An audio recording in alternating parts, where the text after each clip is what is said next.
Bismillahirrahmanirrahim. Assalamualaikum warahmatullahi wabarakatuh.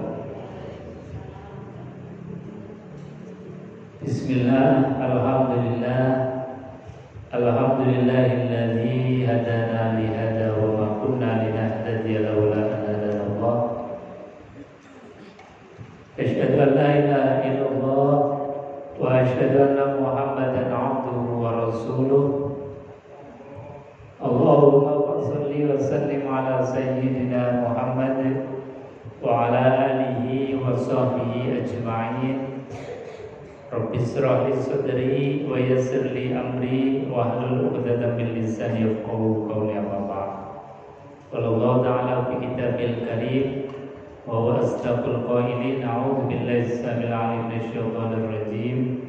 Bismillahirrahmanirrahim. Ya ayyuhalladzina amanu taqullaha haqqa tuqatih wa la tamutunna illa wa antum muslimun. Sadaqallahul azim wa sadaqa rasulul karim wa nahnu ala dzalika lasyahidin walhamdulillahi rabbil alamin.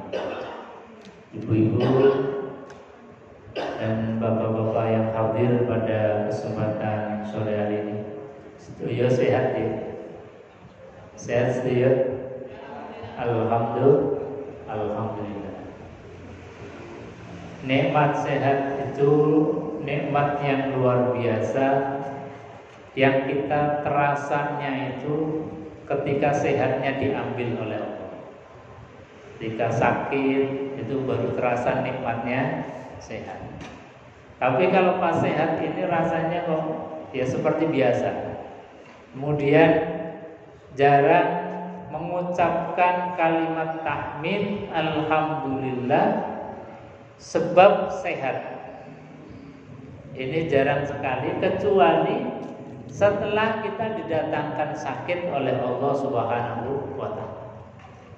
Jadi kalau sudah sakit baru sehat itu terasa. Maka sebelum kita didatangkan sakit oleh Allah, sebelum diuji oleh Allah Subhanahu wa ta'ala dengan kekurangan di dalam kesehatan kita, kita syukuri biqauli alhamdulillahirabbil alamin. Bapak Ibu hadirin jemaah yang dimuliakan Allah Subhanahu wa ta'ala, agar jasad dan ruhaniyah kita sehat, mari kita bersolawat dulu kepada baginda Rasulullah. Solawat bil qulub. Mudah-mudahan hati kita diberikan sehat oleh Allah Subhanahu wa ta'ala. Allahumma sholli ala sayyidina Muhammadin tibbil qulubi wa dawaiha. Monggo sareng-sareng. Allahumma sholli ala sayyidina Muhammadin tibbil qulubi wa dawaiha wa afiyatil abdani wa shifaya wa nuril absari wa diyaiha wa ala alihi wa sahbihi wa sallim. Lagi Allahumma ala sayyidina Muhammadin tibbil qulubi wa dawaiha wa afiyatil abdani wa shifaiha wa nuril absari wa diyaiha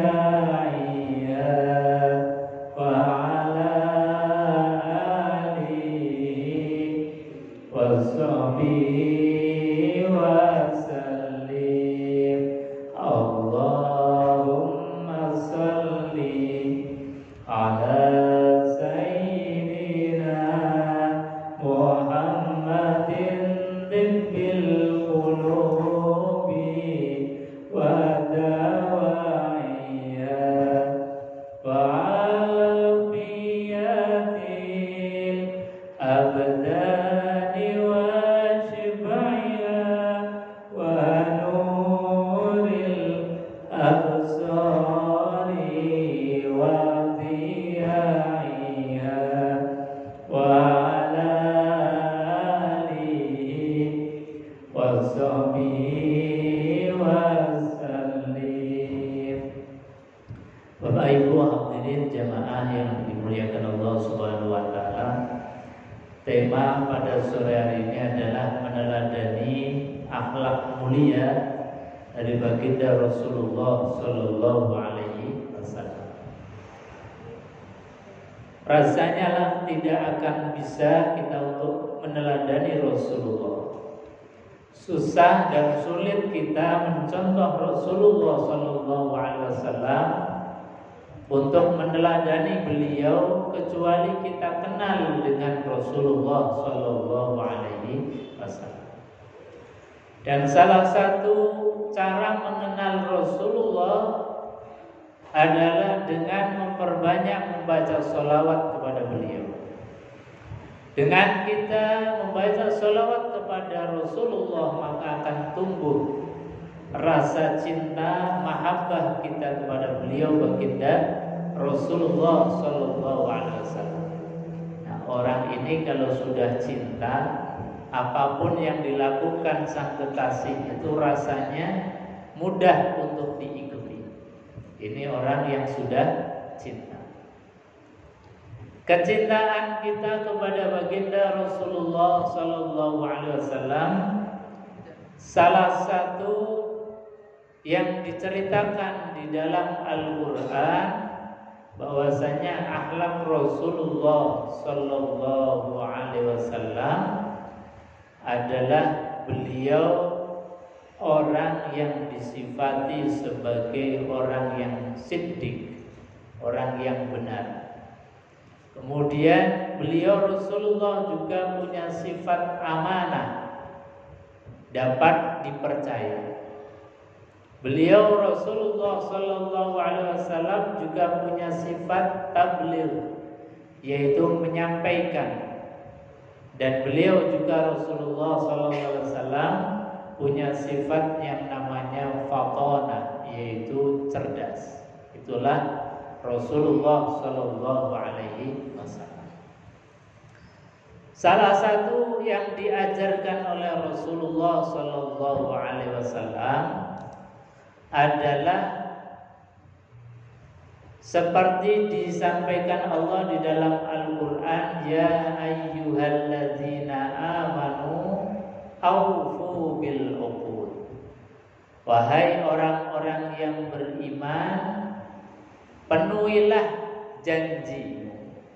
Jadi menepati janji.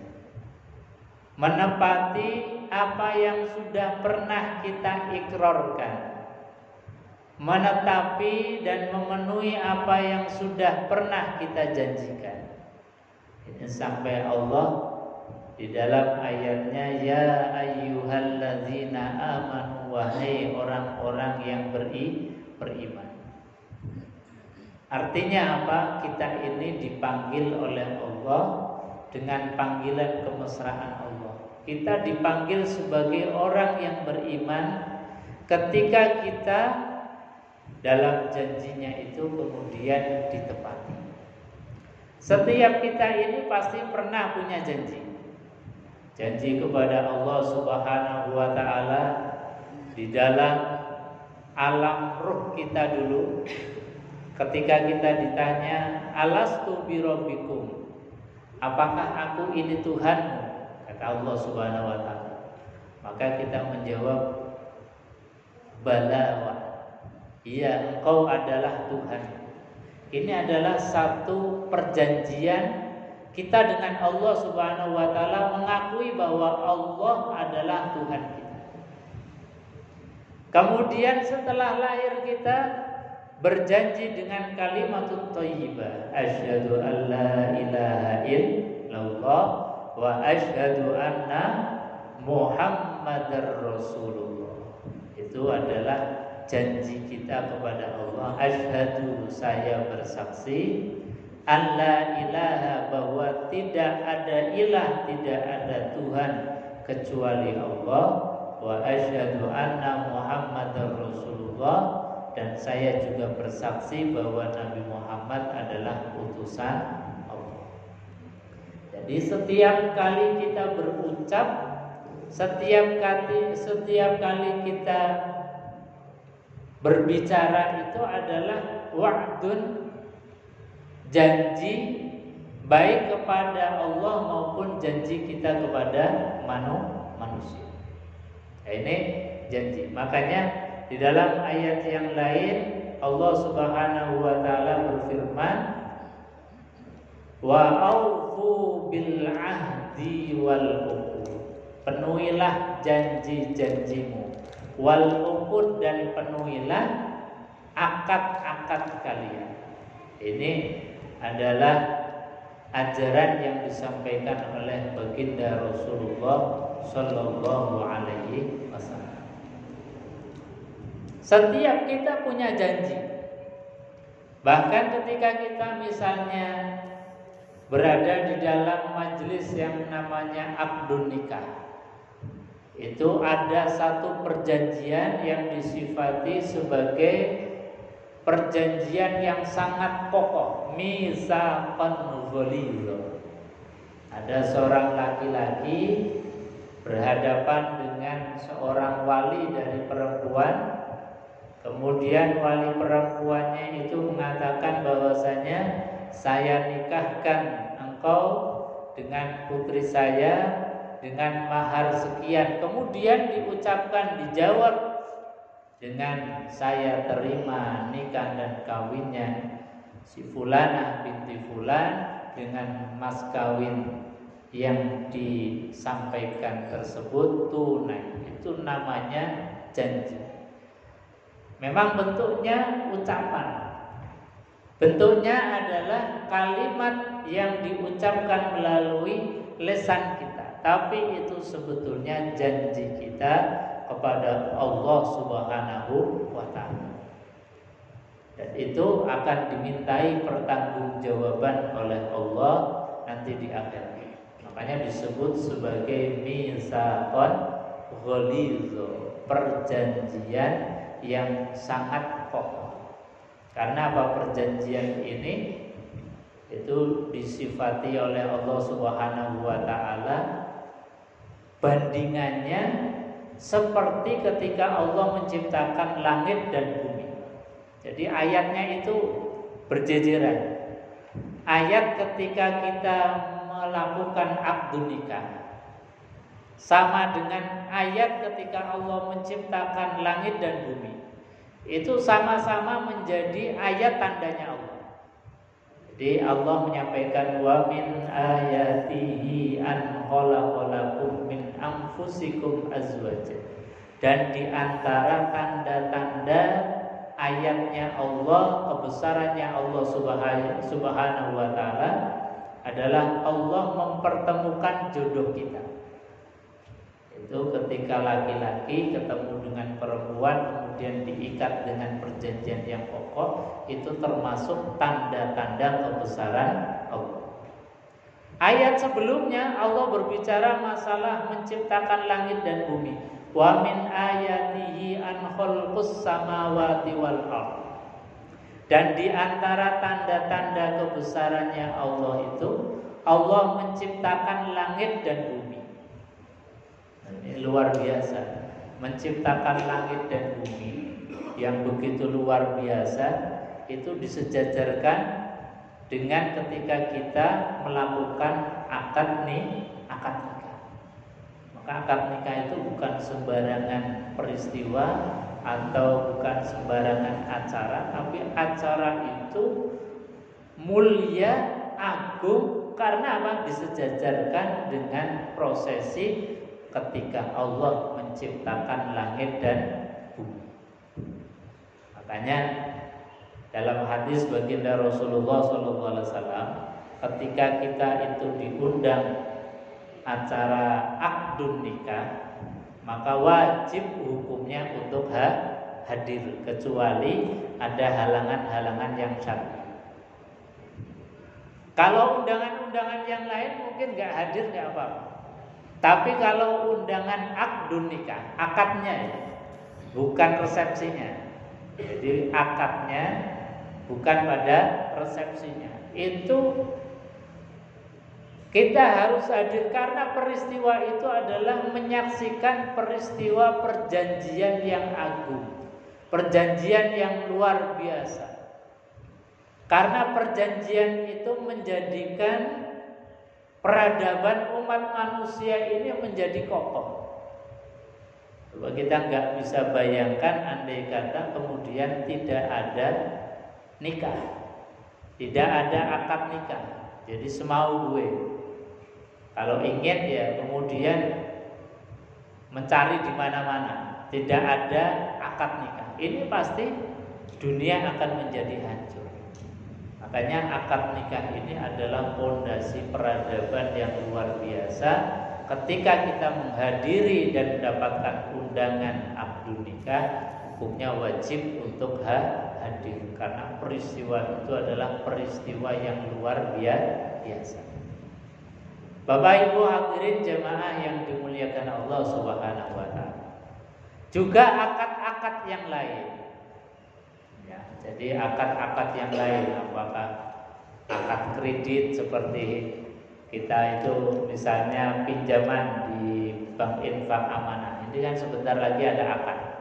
Itu juga akad bukan hanya kita mengucapkan di depan para saksi, di depan para donatur, di depan para pengurus bank infak, tetapi hakikatnya kita sedang bertransaksi dengan Allah Subhanahu wa taala. Jadi kita lagi transaksi. Memang bahasanya lisan kita, saya pinjam sekian, nanti dengan angsuran sekian. Memang yang kita hadapi itu pengurus-pengurus bank infak, tapi hakikatnya itu adalah janji kita kepada Allah Subhanahu wa taala. Dan itu menjadi barometer ukuran kita di dalam beriman. Makanya tadi di dalam ayatnya Allah sampaikan, mengawali ayat ini dengan panggilan keimanan. Ya ayyuhalladzina amanu, wahai orang-orang yang beriman. Orang yang beriman seperti apa? Di antara cirinya, karakteristiknya, sifat-sifatnya adalah aufu bil uqud. Penuhilah janji-janji kalian. Jadi kalau kita ini ibu-ibu, bapak-bapak yang bertransaksi dengan siapapun, termasuk dengan transaksi bank infak, kalau sudah jatuh temponya setiap pekannya hari Jumat kemudian harus membayar cicilannya, harus bayar. Itu namanya aufu bil uqud, memenuhi perjanjian. Kalau kita kemudian meleset tanpa adanya konfirmasi, tanpa adanya informasi, memberikan keterangan, maka sebetulnya kita sedang ingkar atas perjanjian kita. Kepada siapa? Kepada janji kita kepada Allah Subhanahu wa taala. Jadi kelihatannya sepele.